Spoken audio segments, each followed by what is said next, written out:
Good morning students. मैं doctor Harish Kumar, associate professor, Shri Kalyan Rajkiya Kanya महाविद्यालय सीकर। आज हम लोग अमेरिका की विदेश नीति के उद्देश्यों के बारे में चर्चा करेंगे।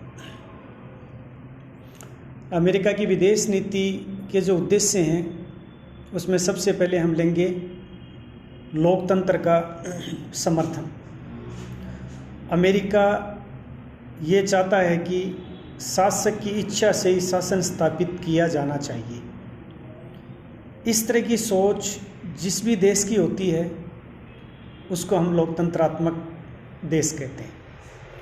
इस उद्देश्य की पूर्ति के लिए पूर्वी यूरोप ने लोकतंत्र की स्थापना के लिए व्यापक समर्थन भी दिया था। यहाँ साम्यवादी सरकारों की स्थापना का कड़ा विरोध भी किया गया था। तो अमेरिका की जो फॉरेन पॉलिसी है उसमें सबसे पहले नंबर पे उन्होंने जो बात अपनी रखी है वो है लोकतंत्र का समर्थन। दूसरा जो बिंदु है अमेरिका की विदेश नीति का वो है सामूहिक सुरक्षा का समर्थन। अर्थात विश्व के जितने भी राष्ट्र हैं उन सब की सुरक्षा का ध्यान रखा जाना चाहिए। अमेरिका सामूहिक सुरक्षा की नीति का इसलिए भी समर्थन करता रहा है क्योंकि वह सैनिक दृष्टि से अपनी जो क्षमता है उसको वो बनाए रखना चाहता है।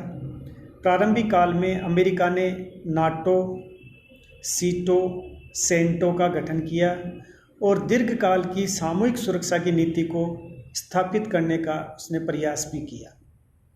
तीसरी जो उसकी विदेश नीति का उद्देश्य वो है हथियार व निशस्त्रीकरण का समर्थन। हथियारों के निर्माण की बात अमेरिका करता है और वो निशस्त्रीकरण का समर्थन भी करता है। चौथा जो अमेरिका की विदेश नीति का उद्देश्य है वो है विश्व शांति का समर्थन। विश्व के जितने भी राष्ट्र हैं वो विश्व में शांति की स्थापना करना चाहते हैं। इसी कड़ी में अमेरिका ने भी विश्व शांति की नीति का समर्थन किया है। अमेरिका के विदेश नीति का उद्देश्य विश्व में शांति स्थापित करने का रहा है। प्रारंभिक स्तर से लेकर 5 दशक तक के कार्यक्रम में अमेरिका ने विश्व शांति के लिए निरंतर प्रयास किए हैं। अमेरिका शांति की स्थापना के मार्ग में इराक को बाधक मानता था। शांति की स्थापना के लिए अमेरिका ने खाड़ी युद्ध में भी अपनी अहम भूमिका निभाई थी। अगला जो बिंदु है अमेरिका की विदेश नीति का वो है मानवाधिकारों का समर्थन। लोकतंत्र के अंदर मानवाधिकार हैं वो भी सबसे महत्वपूर्ण होते हैं। वर्तमान में विश्व में व्यापक मानवाधिकारों का खुला उल्लंघन हो रहा है। अमेरिका ने निरंतर इसकी स्थापना पर बल दिया है।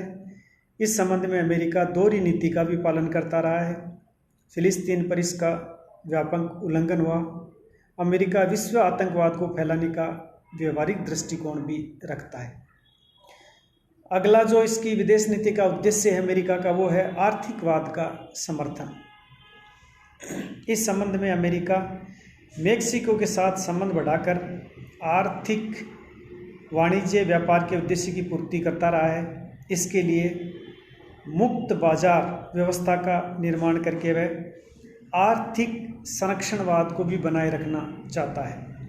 विश्व के विकासशील राष्ट्रों के बाजार को पाने का प्रयास करता रहा है क्योंकि विकासशील राष्ट्रों में वो अपने द्वारा तैयार किए गए माल को अच्छी तरह से खपा सकता है, तब वहाँ से जो रॉ मटेरियल या कच्चा माल है वो भी वो ले सकता है। तो विकासशील राष्ट्रों की तरफ अमेरिका का सदैव ही ध्यान रहा है। इससे ये तो सिद्ध होता है कि आर्थिक युद्ध को भी अमेरिका विफल करना चाहता है। अगला जो अमेरिका की विदेश नीति का उद्देश्य वो है साम्यवाद के प्रभाव को रोकना, क्योंकि अमेरिका शुरू से ही